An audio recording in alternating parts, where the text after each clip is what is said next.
Hello, everyone. Thank you for being here to see our presentation entitled Climate Change on Nicaragua's Caribbean Coast, Nursing Training and Capacity Building in the Year of the Nurse and Midwife. My name is Emma Mitchell. I'm an associate professor and director of global initiatives at the University of Virginia School of Nursing, located in Charlottesville, Virginia. And it's my pleasure and honor today to represent our collaborative authorship team made up of leaders, directors, community organizers who have worked for the past several years building a collaboration. So we'll speak about our work focused during the Year of the Nurse and Midwife, but it's important to note that that collaboration has been developed over several years.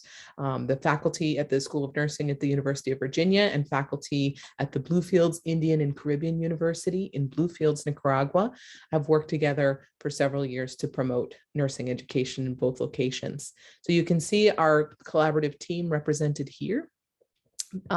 Geographically, we're talking about the Caribbean coast of Nicaragua, and you can see located within the box highlighted in our top right. This geographic area is politically autonomous, which is an organic and developing process that people have been working on for over 30 years. And the process is to self-govern and have the organizational form according to customs and traditions. This helps folks to be able to manage their own resources, but also their own decisions and decision-making.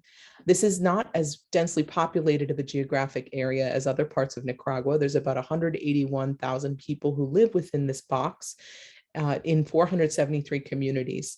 And it's important to note that there are 6 ethnic groups represented there, 2 Afro-descendant groups, 3 indigenous groups, and then mestizos, who are the largest population in the rest of the country.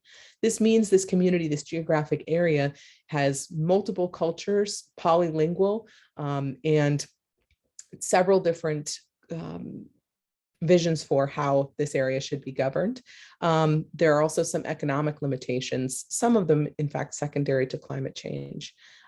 So one of the things to note is that located in Central America, the Caribbean coast of Nicaragua in particular is vulnerable to the natural disasters that we know are impacted by climate change. And so you can see in other maps here, below the map I'm referring to now, you can see in blue the areas that are noted to be susceptible to flooding. And then next to it, you can see with those red lines, the historical path of hurricanes on the Caribbean coast and throughout the rest of Nicaragua. And then above it, you can see areas that are susceptible to tsunamis. So we have significant impact here from climate-related weather events. So for that reason, we work to partner with the only school of nursing on the Caribbean coast of Nicaragua, BICU University. And the idea was to develop bilateral faculty and student capacity for disaster preparedness. So in acknowledging that nurses and nursing students are leaders in their community, we felt that this partnership, in order to promote knowledge about not only how to respond to a natural disaster secondary to climate change, but also how to help communities be more prepared, was really important. We worked iteratively with faculty, staff, and students in both locations to develop regionally informed and regionally relevant simulations with the idea that students would have hands-on learning experience, but also emphasize leadership in the WHO-designated Year of the Nurse and Midwife. So based on this long-term collaboration between universities, we promoted and helped to support curricular changes at the Bluefields Indian and Caribbean University School of Nursing. So again, those emphasized leadership and empowerment for nurses as leaders in their communities, as well as focused on regionally and nationally relevant topics, such as how does geography and culture impact, number one, a community's vulnerability to natural disasters, but also their ability to be more resilient and promote resilience. And so through expanding the community and public health nursing clinical rotation, we're able to support some of that.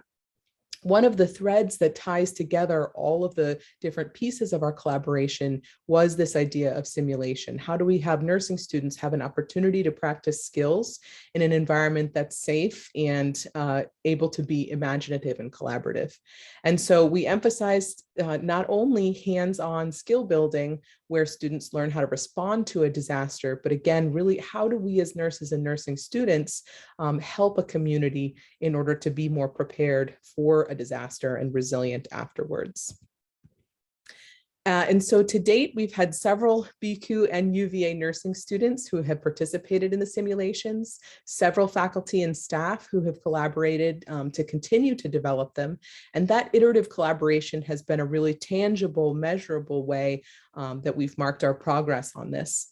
And so in conclusion and discussion, it's important to note that curricular changes to support climate change and the impact on health in nursing curricula globally is really critically important. We can't underemphasize or underestimate the amount of impact nurses can have in their communities. And so making sure they're prepared is an important component in training nurses. Thank you very much.